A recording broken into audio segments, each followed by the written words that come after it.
forget the exact title. How to Defeat ISIS. Defeating Jihad. Defeating Jihad, Right. The Winnable War. Correct. Okay. Yeah. And I read the book, and here we have, let's look at America alone. And this goes to the issue of extreme vetting. Right. Okay, Chattanooga, Pulse nightclub, Orlando, Boston bombing, okay, San Bernardino, right. Fort Hood, and I can keep going. Now we've got France and Belgium, and oh, Donald Trump was right about Sweden.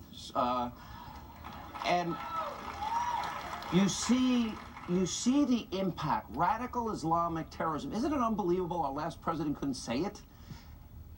And I ask you, how is this war winnable when the FBI tells us there are 1,000 ongoing investigations right now in America in all 50 states? The only way you can win any war, Sean, is when you are allowed to talk truthfully about who the enemy is. Imagine if we're ready to storm the beaches in Normandy, okay? And they say to all the guys, the GIs, is your M1 ready? Are you squared away? Are your laces tight? Okay, you're ready. Oh, by the way, when you hit the beachhead, just remember, don't say the word Nazi, because you could offend a German. It's a perfect example. Right? Yeah. You would have been court-martialed if you'd said that. That's the last 8 years. Here's my fear. If you go back to the 9/11 Commission report, okay, it said, and I didn't agree with all of it, but the one thing I agreed with, they were at war with us, we weren't at war with them. That's a direct quote. Right. But the problem is we had all these indicators. We had the embassy bombings in Tanzania and Kenya. We had the Khobar Towers. We had the USS Cole, the First Trade Center bombing. All these indicators. Are we going to look back now because of 8 years of going back to a pre-9/11 mindset? Are we going to cite Chattanooga, Fort Hood, Boston, the Pulse nightclub, and Fort Hood and San Bernardino and say, oh, we had no idea it was coming? Is it a matter of if, not when, they want to hit us big? Let's just look at history.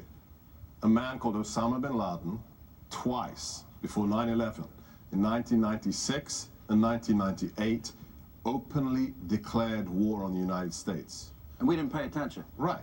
To quote, I teach a course on understanding jihad, and there's a quote I use from a Holocaust survivor to open the course. And this is a man who'd seen his whole family destroyed in World War II. His wife, his children die in death camps and labor camps. And somebody asked him a really facile question. They said to this old man, so what is your one take home? You've lived through all of this horror. What's the one thing you want to recommend people understand about World War II and the Holocaust? And he says, oh, that's easy. When a group of people repeatedly say they want to kill you, believe them. Sooner or later, you should take them seriously. Agreed. Right? So here's my question, and we only have a minute left. So the president comes forward with the extreme vetting executive order. We're going to get a new one either late this week or early next week, and I know they're rewriting, which I think was the right thing to do, in light of the fact they went judge shopping, and they went to the Ninth Circuit, the most liberal circuit in the country. But why do you think, I do not understand any reluctance or resistance that we vet people that are guests into our country, and why are so many people on the left willing to gamble with the lives of all these people here and all these people watching at home? Two questions. What is the logical critique to saying we want to make our immigration policies better? What's the logic? We just want to make them more efficient. What is the argument against that? And I ask people... that we're discriminatory, right, blah, blah, blah. No, okay. But how about this? When you go to sleep at night, I don't care whether you live in the South Side or whether you live here in Georgetown, when you go to bed at night, do you lock the front door? Yeah, and then I put my gun next to my bed and I go to sleep. Yeah. So, if you do that, then surely the border is our front door.